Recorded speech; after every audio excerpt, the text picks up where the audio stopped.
Hello everyone, I'm Emily Hassett and welcome to a very exciting episode of Hawk Talk. Today I'm so pleased to welcome one of the biggest names in Hollywood, Miss Cameron Diaz. She'll be talking to us a little bit about her book, which is titled The Body Book. So welcome to Riverdale. Thank you, I appreciate it. Thanks, Emily. So what was your motivation to write The Body Book? Well, The Body Book came about with, I'm 41 years old, and 2 years ago, when I was 39 years old, I had this moment where I was talking, I realized there were a lot of women my age I started listening to them kind of go, I'm so frustrated. I just don't understand how this works, how my body works, how does this work? Mm-hmm. I'm tired of trying and failing and not understanding. And I thought to myself, how can one live in one's body for 39 years and not understand it? Yeah. How does that work? Why don't we know this, how our body works? So I started thinking about that, and then I realized we spend so much, especially women, we spend so much time really hating our bodies, not knowing, being confused by them. And I read this quote that was I thought was really interesting, which was, and very true. It said, because we compare ourselves so much with other women, we look at ourselves and we kind of go, this isn't good enough. Right. That comparison is a brutal assault onto oneself. And I thought, that's so interesting. That's exactly what it is. When you compare yourself to somebody else, you're saying that you're not good enough. And I thought that's so much energy, so much energy we spend on doing that to ourselves, and it's so negative that if we understood our bodies, if we understood on a basic scientific level, which we should since we were children, since we have our bodies our entire life, that if we went ahead and understood that we might be freed up to not spend that negative energy on hating ourselves, but instead put it out in a positive way into the world and do great things with it, which is what I want every human being, but particularly as I focus on women here, is I want to give that to women so that they can go out and be what they are meant to be, the most powerful force in the world. Yeah, that's really awesome. Thank you. Can you explain the link between the body and nutrition? Yes, well, that's everything. Everything is nutrition. If there's one word that sums up everything about the body, is nutrition. Health is an equation, and nutrition is 90% of that equation. And the reason why is because we absolutely need it to survive. We need to be able to nourish our bodies. Our bodies are a living organism that is constantly growing and dying and growing and replenishing itself constantly. And if we don't give it the proper nutrition to do so, then we are unhealthy. And the crazy thing is that the body, its instinct is to survive. That's the whole purpose of mankind, is to procreate and keep putting more of ourselves out there. And you can only do that if you're alive. Right. So the body wants to be strong, it wants to survive. And right now I think that we're currently, as a society, especially in America, we're actually existing on the bare minimum of that nutrients. And if we just learned how to nourish ourselves better, we would actually become, you just become more powerful, more capable, and more vital. Now, going off nutrition, I know that teenagers and especially boys are always hungry all the time, just wanting to eat. So how can we embrace the instinct of hunger? It's an absolute must. If we don't give ourselves, if we don't listen to that hunger, that is inevitably going to come. It comes every 3 hours, because that's how long it takes our body to digest the fuel and utilize it.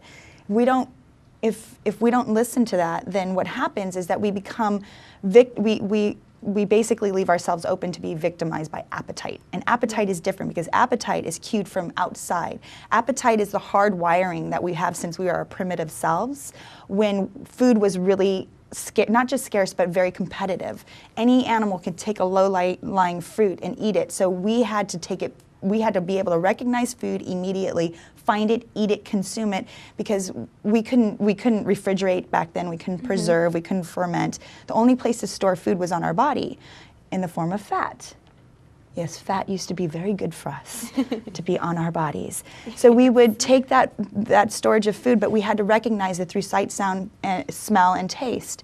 And we still are hardwired that way. And so now, when in the world we live in, we don't live in a world where food is competitive. We all know that anywhere you go at any time, you can get food. But just because you can eat it, chew it, and poop it out doesn't mean that it's food. It just means that you can eat it, chew it, and poop it out.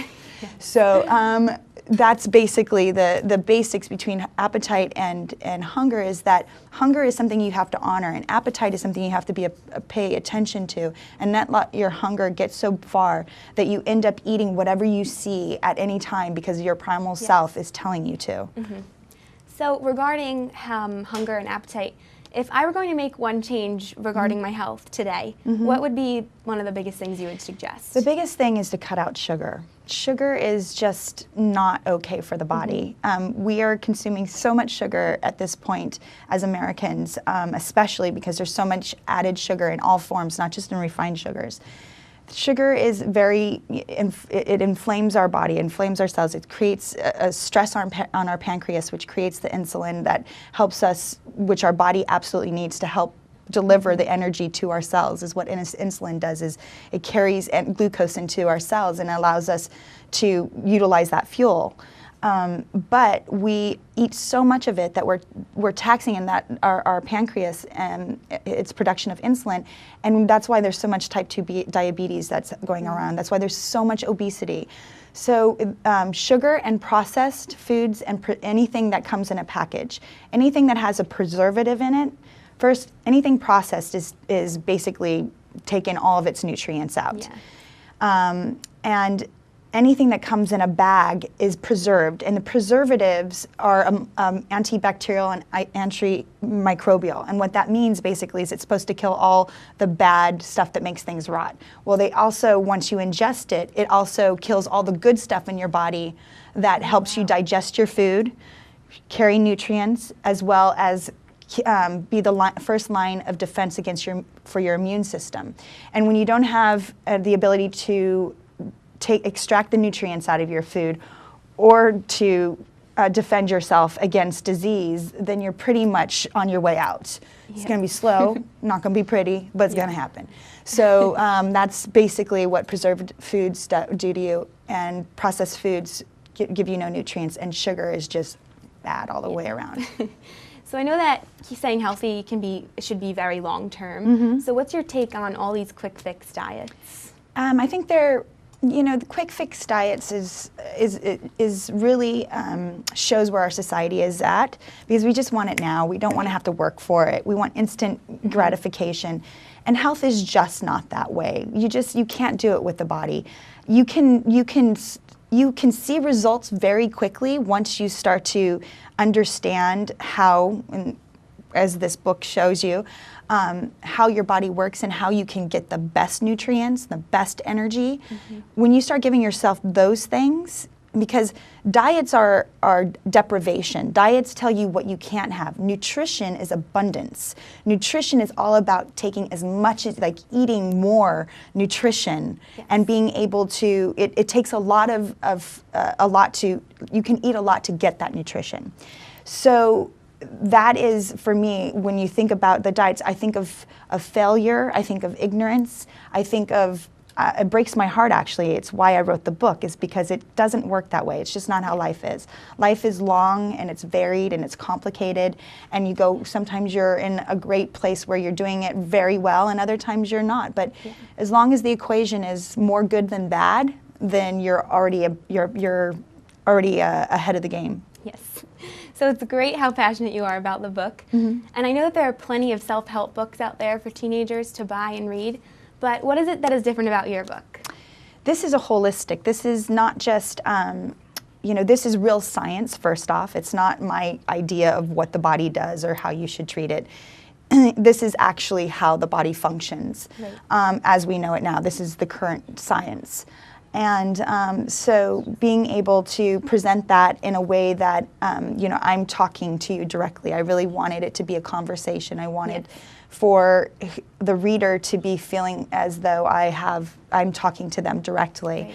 Right. But it's also just a very holistic, meaning that it hits every point of health, not just about nutrition, not just about fitness, but also about how the mind works around those two things, and how those two things, if you do, whether you're doing it well or if you're doing it poorly, how it affects your mind and your capability and how you can live your life fully. So I feel like it's, it comes at it in a very easy, relaxed, and also it is not instructional. Mm-hmm. It's informative, because I don't want to tell people what to do. Right. I want them to think for themselves. I want you to take the knowledge.